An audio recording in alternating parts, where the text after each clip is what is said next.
My dog won't stop smiling at me. Max was an outside dog, always had been. Rain, snow, or shine, he'd never once begged to come inside.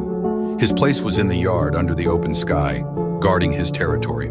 But tonight was different. It wasn't the weather, though the cold gnawed at my bones. It was him. Max scratched at the door with a desperation I'd never heard before. His whimper low and mournful, almost like a baby crying. It sent a chill crawling up my spine. At first I tried to ignore it, figuring he'd calm down eventually like he always did. He was a tough dog after all, but the sound only got louder, more frantic, more urgent. Each scratch against the wood made my nerves fray. I couldn't take it anymore. All right, I grumbled, dragging myself to the door. When I opened it, Max darted in without hesitation. His tail was tucked tight between his legs, his eyes wide and frantic, darting around the room like he expected something to leap out at him. I'd never seen him like this before, shaking, almost vibrating with fear.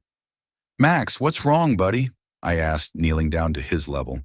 He stuck to me like glue, his whimpering relentless, even as I tried to comfort him with soft words and reassuring pats. But he didn't seem to hear me. His body was rigid, his muscles tense. I chalked it up to coyotes or maybe a distant thunderstorm spooking him.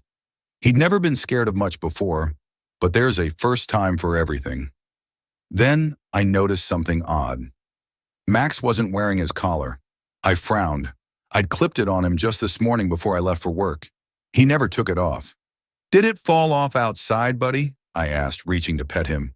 But he flinched at my touch, shrinking away from me like I was a stranger. That wasn't like Max, not the Max I knew. The hours ticked by. I couldn't shake the unease creeping over me. Every time I glanced at him, he was already staring at me. Not his usual loving gaze, but something colder. More calculating. His eyes, normally full of warmth, seemed empty, like they belonged to something else entirely. Then came the barking. It echoed from the yard, loud and desperate, a sound I recognized instantly.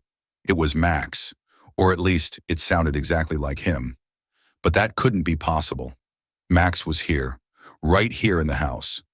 Heart pounding, I crept to the window and peeked outside. My breath caught in my throat. There in the yard was Max, the real Max. His tail wagged weakly as he let out another pitiful whimper, his eyes locked on the house. He looked cold and scared, but alive. Alive and real. I turned back to the dog in my living room, my chest tightening. He was still staring at me, but now he was smiling.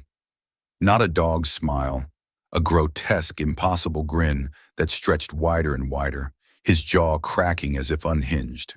His limbs began to lengthen, twisting and contorting until he stood on two distorted legs, towering over me. "Why'd you let me in?" it hissed, the voice no longer belonging to anything earthly. It was deep, guttural, and filled with malice. I couldn't move.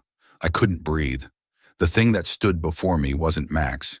It never had been.